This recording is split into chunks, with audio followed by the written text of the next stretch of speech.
Exercise 2.4 की जो question number 1 है इसका पार्ट नंबर 4 आज सॉल्व करने हैं। एज ए लॉन्ग क्वेश्चन ये क्वेश्चन अक्सर पेपर में आता रहता है और इसको हम सॉल्व कैसे करेंगे। क्वेश्चन की स्टेटमेंट ज़रा समझते हैं। वो कहता है कि use laws of exponent to simplify. ठीक है बेटा, तो ये हमारा क्वेश्चन नंबर 1 का पार्ट नंबर 4 है। तो बेसिकली अब क्या करेंगे आप लोग 81, 9 और 243 की आप करेंगे प्राइम फैक्टराइजेशन। क्या करेंगे? Prime factorisation. तो सबसे पहले आपको प्राइम फैक्टराइजेशन सिखाते हैं 84 की, 243 की और 9 की। Yes sir. तो बेटा ये हमारे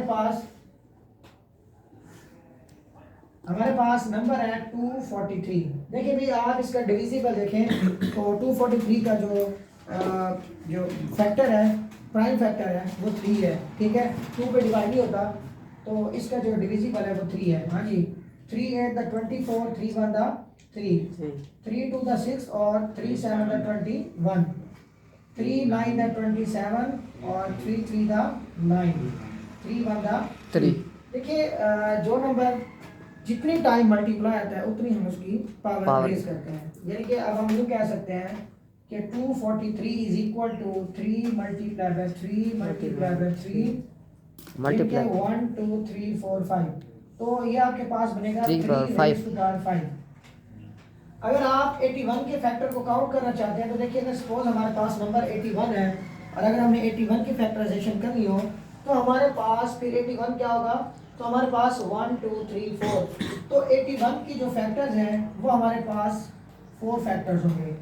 यानी कि इट मीन्स हम ये कह सकते हैं 3 4 टाइम मल्टीप्लाई हो रहा है तो हम यूँ कहते हैं कि 3 की पावर क्या हो गई 4। अगर हम 9 की बात करें तो देखो 9 में 2 फैक्टर है, 3 मल्टीप्लाई बाय 3। यानी कि 243 के जरिए हम सारे नंबर्स की 81 और 9 तीनों नंबर के हम प्राइम फैक्टर्स को फाइंड आउट कर लेते हैं। तो हमारे पास 9 होता है 3 मल्टीप्लाई बाय 3 यानी कि 3 रेज़ टू पावर 2। तो बेटा हम क्या करेंगे 243, 81 और 9 की जगह हम क्या लिखेंगे, 243 की जगह लिखेंगे 3 रेज़ टू पावर 5 और 81 की जगह लिखेंगे 3 रेज़ टू पावर 4 और 9 की जगह लिखेंगे 3 रेज़ टू पावर 2। तो सॉल्यूशन की तरफ आते हैं।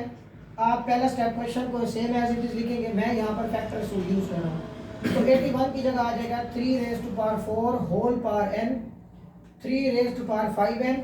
और बेटा याद रखिएगा अगर आप डिफरेंट नंबर्स को मल्टीप्लाई करते हैं उनकी पावर ऐड अप होती है और अगर किसी नंबर के साथ माइनस का साइन है तो वो सब्ट्रैक्ट होती है। अगर ऐड या सब्ट्रैक्ट हो रही है आप उन्हें स्प्लिट भी कर सकते हैं मल्टीपल फॉर्म में। तो हम क्या करेंगे, हमारे पास एक लॉ है, ये लॉ आप ऑलरेडी जानते हैं, a raise to power n multiply by a raise to power n। अब देखिए ये दो नंबर इस तरह मल्टीप्लाई है क्योंकि बेस सेम है। बेस क्या है? सेम है। अगर इस तरह से नंबर मल्टीप्लाई हो कि बेस सेम हो तो पावर ऐड अप होती है। अगर उनके साइन पॉजिटिव है, अगर किसी नंबर के साथ नेगेटिव हो तो नेगेटिव हो जाता है। तो हम इसको लिख सकते हैं a raise to power m plus m। अगर सपोज करें मैं कहता हूँ कि n की पावर माइनस है तो फिर क्या होगा, प्लस की जगह क्या आएगा माइनस। अब देखिए अगर एक नंबर है उसकी पावर आपस में माइनस हो रही है तो आप उसे इस प्रोडक्ट फॉर्म में स्प्लिट भी कर सकते हैं। यानी मेरे पास नंबर ये है 3 raise to power 4n minus 1। तो मैं लिखूंगा 3 की पावर 4n मल्टीप्लाई बाय 3 की पावर माइनस n। यानी कि समझ ले जो 4n है वो m है और जो माइनस 1 है वो समझ ले माइनस n है। ठीक हो गया।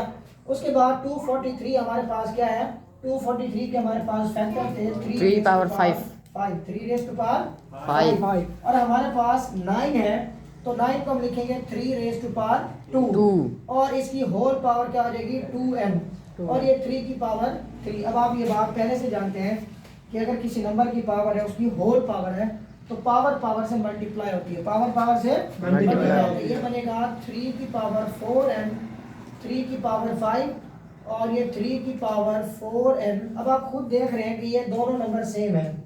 अगर ये नंबर सेम है तो ये फार्मूला आपने ज़हन में रखना है। अगर दो नंबर इस तरह मल्टीप्लाई हो कि अगर उनकी बेस सेम हो तो पावर अगर पॉजिटिव है तो ऐड हो जाएंगी, अगर उनमें से किसी एक के साथ नेगेटिव साइन है तो क्या हो जाएगी, सब्ट्रैक्ट हो जाएगी।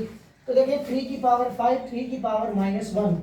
तो ये हमारे पास बन जाएगा 3 raise to power 5 minus 1 over, अब 2 टू का क्या हो जाएगा 4, 3 की पावर 4n इंटू 3 की पावर 3। अब आप देखें जो नोमिनेटर में वैल्यूज गिवन है उसमें आप चीज़ एक नोट करें, ये माइनस का साइन है तो आपने देखना है ये भी 3 रेज़ टू पावर 4 है, ये भी 3 रेज़ टू पावर 4 है।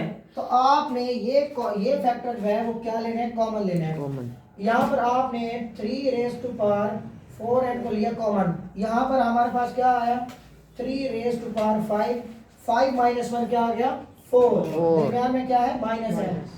तो 3 रेज़ टू पावर 4 ओवर, हाँ जी, 3 रेज़ टू पावर 4n और 3 रेज़ टू पावर 3, ये सेम फैक्टर क्या हो गया, कैंसल।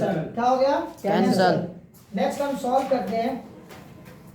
हमारे पास रिमेनिंग आ गया 3 raise to power 5 minus 3 raise to power 4 over 3 raise to power 3। आप ऐसे एक स्टेप यूज कर लें। 5 को आप लिखें 3 रेज़ टू पावर 3 और 3 raise to power 2, 3 raise to power 3 और 3 रेज़ टू पावर 1। हमने पावर को सिम्पलीट किया है जी सर। 5 को मल्टीपल फॉर्म में 3 और 2 की फॉर्म में लिखा है, 4 को 3 और 1 की फॉर्म में, और नीचे हमारे पास है 3 रेज़ टू पावर 3। अगेन हम क्या देखते हैं, 3 raise to power 3, 3 raise to power 3 हम नोमिनेटर में से ले लेते हैं कॉमन। क्या ले लेते हैं, कॉमन। 3 रेज़ टू पावर 2 और 3 की पावर 1 3 ही होता है, ठीक है। और नीचे हमारे पास है 3 की पावर 3, ये क्या हो गया, कैंसिल। लास्ट स्टेप है बेटा 3 की पावर 2 माइनस 3। अब 3 की पावर 2 क्या होता है, 9, 9 माइनस 3 रिजल्ट क्या है, 6। 6। बेटा ये हमारा फाइनल आंसर है, इसको आप नोट करें।